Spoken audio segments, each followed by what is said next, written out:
Nous avons fait le choix de traiter de la qualité relationnelle entre professionnels dans les établissements de santé parce que c'est un sujet de préoccupation des managers en santé. Aujourd'hui, les managers en santé, ce sont un peu des moutons à cinq pattes. Ils doivent veiller à la qualité et à la sécurité des prises en charge de leurs patients. Ils doivent veiller aussi à la bonne santé des organisations dans lesquelles ils évoluent. Et d'ailleurs, ils ont appris à les soigner. Et puis, de plus en plus, ils doivent veiller à la qualité des relations entre professionnels qu'ils animent. Ce sujet de la qualité professionnelle, au fond, est peu abordé, moins abordé que les autres sujets que j'ai cités précédemment. Et du coup, nous, on a voulu l'éclairer, tout simplement parce que quand on en entend parler aujourd'hui, on en entend parler quand il s'agit de médiation, de crise, voire de situations tragiques ou de judiciarisation d'une situation.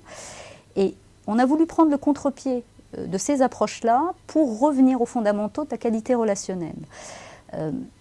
De plus, quelque chose qui nous avait frappé quand on a préparé cette conférence, c'est que l'idéogramme chinois qui veut dire conflit, c'est en fait la somme de deux idéogrammes. L'un veut dire danger et l'autre veut dire opportunité.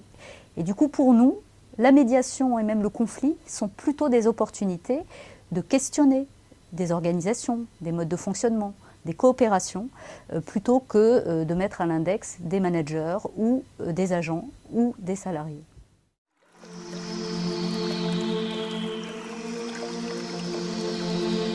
Alors, pour éclairer ce sujet de la qualité relationnelle, on a fait le choix de convier 4 professionnels. 2 professionnels de santé en exercice et puis 2 professionnels de la médiation.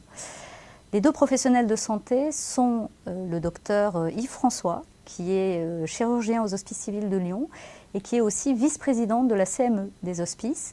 Et à ce titre, il est sollicité par des établissements de sa région, avec l'appui de l'Agence régionale de santé, pour engager des démarches de conciliation, voire de médiation, dans certains établissements auprès de collectifs de professionnels. Il viendra donc témoigner de cette expérience, et il est venu témoigner de cette expérience.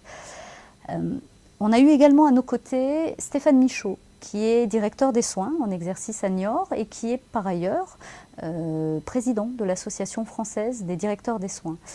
Stéphane Michaud est venu témoigner de son expérience de manager de santé au quotidien, en prise avec des collectifs pluriprofessionnels de médecins, de soignants, de personnel administratif et technique. Et puis, à nos côtés, se sont trouvés aussi 2 médiateurs professionnels.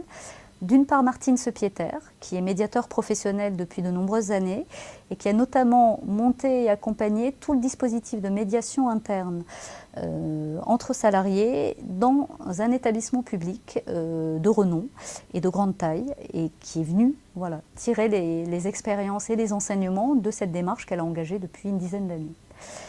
L'autre médiateur, c'est Cyril Dubois, qui est médecin de formation et qui aujourd'hui intervient en tant que médiateur professionnel, qui publie en tant que médiateur professionnel et qui accompagne notamment de nombreux établissements de santé sur ces thématiques.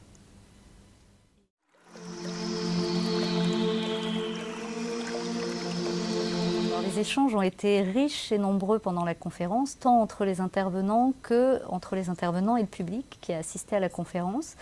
Si je devais retenir 3 messages, ce serait tout d'abord le fait que le conflit n'est pas négatif en soi et ce n'est pas forcément quelque chose qu'il faut chercher à éviter à tout prix. C'est d'ailleurs Cyril Dubois qui pendant la conférence le disait, pour lui le conflit est consubstantiel à toute organisation et toute vie en communauté, qu'elle soit d'ailleurs personnelle ou professionnelle. Et du coup, il ne s'agit pas de l'occulter, de l'éviter à tout prix, mais bien de l'adresser et de savoir le manager. Le deuxième message, c'est que ce sujet de la médiation et de la qualité relationnelle entre professionnels est un sujet qui s'outille, pour lequel il y a des méthodes que l'on peut apprendre et s'approprier. C'est aussi un sujet sur lequel on peut disposer d'experts et d'expertises qui peuvent nous aider à gérer le plus sereinement possible ces problématiques. Ce sujet de la médiation et de la qualité relationnelle me fait penser au sujet du coaching. Ce sujet du coaching, il y a quelques années, une dizaine, quinzaine d'années, dans le monde de la santé, était plutôt un sujet tabou. On faisait appel à un coach occasionnellement et c'était plutôt pas très bien vécu. Or aujourd'hui, c'est rentré dans les mœurs et finalement, Se faire accompagner, se faire coacher est plutôt quelque chose de valorisé et de valorisant.